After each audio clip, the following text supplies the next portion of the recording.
കോതമംഗലം കേന്ദ്രമായി പ്രവർത്തിക്കുന്ന കോതമംഗലം ഫ്രണ്ട്സ് അസോസിയേഷന്റെ നേതൃത്വത്തിൽ KSRTC ബസ് ശുചീകരണ യജ്ഞം സംഘടിപ്പിച്ചു. കോതമംഗലം ഫ്രണ്ട്സ് അസോസിയേഷന്റെ വിവിധ മേഖലകളിൽ പ്രവർത്തിക്കുന്ന 20ഓളം സന്നദ്ധ പ്രവർത്തകരാണ് അരയും തലയും മുറുക്കി KSRTC ബസ് സ്റ്റാൻഡിൽ ബസ്സുകൾ കഴുകി വൃത്തിയാക്കാനെത്തിയത്. ആവശ്യമായ pressure pump, cleaning powder, cleaning cloth എന്നിവയുമായി എത്തിയ പ്രവർത്തകർ 10ഓളം ബസ്സുകൾ വൃത്തിയാക്കി.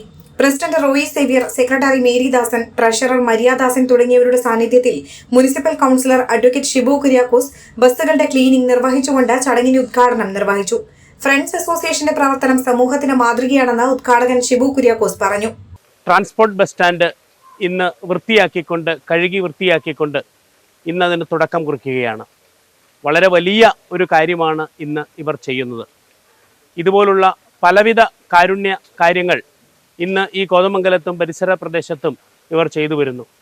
ഇതിന് എല്ലാവിധ ആശംസകളും ഈ അവസരത്തിൽ അർപ്പിച്ചുകൊണ്ട് മേലിലും ഇതുപോലുള്ള നല്ല നല്ല പ്രവർത്തനങ്ങൾ കോതമംഗലത്തിന് കാഴ്ചവെക്കട്ടെ എന്ന ആശംസകൾ നേർന്നുകൊണ്ട് ഇന്ന് ഈ ബസ് കഴുകുന്ന ഈ പരിപാടി ഇവിടെ ഉദ്ഘാടനം ചെയ്യുന്നു. സമാനമായ രീതിയിൽ തുടർന്നും വിവിധ സന്നദ്ധ പ്രവർത്തനങ്ങൾ ഫ്രണ്ട്സ് അസോസിയേഷൻ ഏറ്റെടുത്ത് നടത്തുമെന്ന് പ്രസിഡന്റ് റോയി സേവ്യർ പറഞ്ഞു. Vice president OT Rajendran, Baby Xavier, Sunny Abraham, George Albhagam, Pius Thekkekunnel, Tomy Kalladikkal, Binu Joseph എന്നിവർ നേതൃത്വം നൽകി. Enlight news, Kothamangalam.